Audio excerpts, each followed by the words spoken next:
Recognizing and acknowledging that you being gaslighted is actually good for your mental health, and you will feel a rush of relief knowing that it's not your fault. I'm Estie, and in this video we're going to break down what gaslighting is, how to know that you're being gaslighted, and what to do about it. So what is gaslighting? Gaslighting is a form of psychological manipulation. It causes people to doubt their own reality and second guess their feelings and experiences. The most horrific part is that it's often so subtle that it's difficult to realize that it's happening to you. Gaslighting can be difficult to spot, especially in a work environment. Consider this example. You finally told your boss that you don't feel valued at work, that you're not invited to the important meetings even though you should be, and that you don't receive appropriate praise and recognition for the work that you do. You could respond and say, "Don't be ridiculous. Of course we value you. I don't know what you're talking about. Don't know where this is coming from. You're taking this way too personally." Even though the words sound good, what your boss is actually doing is diminishing your experience. A more healthy response would have been, "I'm sorry that you feel this way. I would like to understand how I'm contributing towards this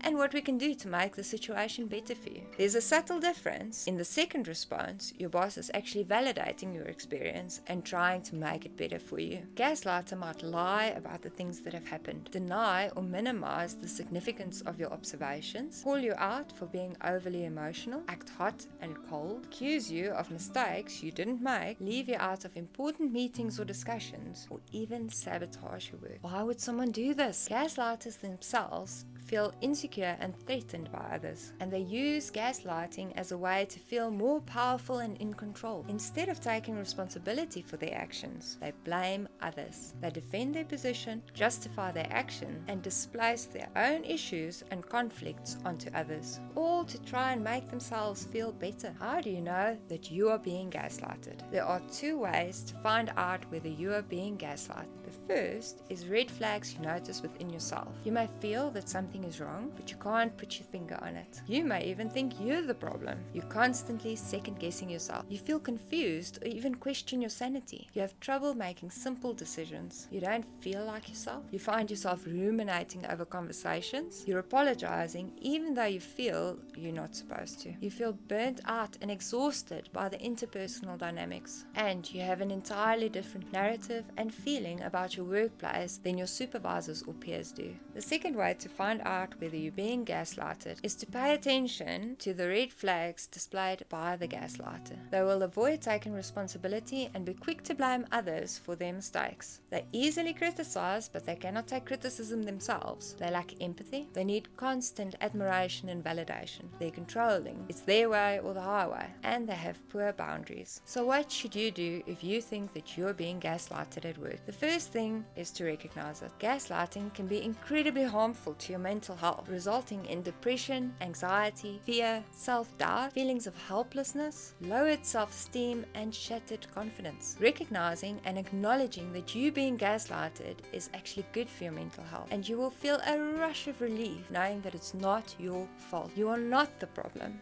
Don't confront the gaslighter. The odds of a gaslighter acknowledging their behavior and changing their ways are extremely slim, especially if that gaslighter is your boss or superior. Confronting them will rarely lead to a good outcome. Instead, find your support network. Whether it is colleagues or friends outside of work, connect with people who know you well, who know your strengths, and will support you through this experience. These need to be people who care about you and will help you to come back to reality when the gaslighter tries to manipulate you. You can also look for a therapist or counselor who will be objective in their assessment and who will give you the tools and support you need to differentiate fact from fiction. Keep a journal. Writing down conversations and incidents can help you to see things more clearly and remember what exactly happened. Being clear on what you did and what you said will make it harder for the gaslighter to convince you otherwise. You should also confirm appointments, agreements, and decisions via email, leaving a record that you and others can refer to later. Take back control of your own behavior. If you are starting to doubt yourself, try to leave the conversation and recenter yourself before engaging with the gaslighter again. Make sure to spend enough time on self-care and practice being more assertive. If all else fails, consider leaving your job or trying to find a position elsewhere. Gaslighting has become such a reality that it was Merriam-Webster's word for 2022. The odds of you being confronted with gaslighting at least once in your life are quite high. If the information in this video has been useful to you,